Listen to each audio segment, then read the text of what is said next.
Robert Redford, the legendary actor, director, producer, and founder of the Sundance Institute, has passed away at the age of 89.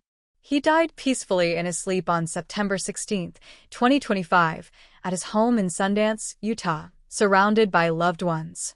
Early life and rise to stardom. Born Charles Robert Redford Jr. on August 18, 1936, in Santa Monica, California, Redford studied at the American Academy of Dramatic Arts and forged a career blending classic leading man movie roles with deeply meaningful ones. He shot to fame in the late 1960s and 1970s with major films like Butch Cassidy and the Sundance Kid, The Sting, All the President's Men, and The Way We Were. Directing, awards, and influence. Beyond acting, Redford made a strong mark as a director and producer.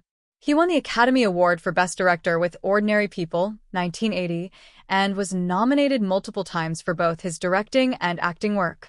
His contribution to cinema was recognized with a number of honors, including an honorary Oscar, the Presidential Medal of Freedom, and many Lifetime Achievement Awards. Champion of independent cinema and activism. Perhaps one of Redford's greatest legacies is his founding of the Sundance Institute and the Sundance Film Festival, which empowered countless filmmakers and independent films to find their voices. He was also a committed environmentalist and social activist, using his platform to speak out on climate issues and social justice throughout his life. Personal life and family. Redford was married twice and had 4 children. He experienced personal tragedy with the loss of his son James in 2020, and another child, Scott, died in infancy. At the time of his death, he is survived by his daughters, Shauna and Amy, his wife, and his grandchildren. Tributes and cultural impact. Following his death, tributes poured in from all over the world. Colleagues like Meryl Streep, who said, "One of the lions is past," and Jane Fonda, who said she can't stop crying, honored both his craft and his spirit.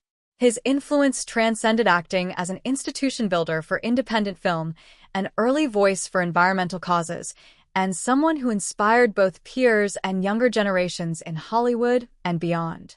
What this means for cinema and legacy. Redford's death marks the end of an era in classic Hollywood, but his legacy lives on.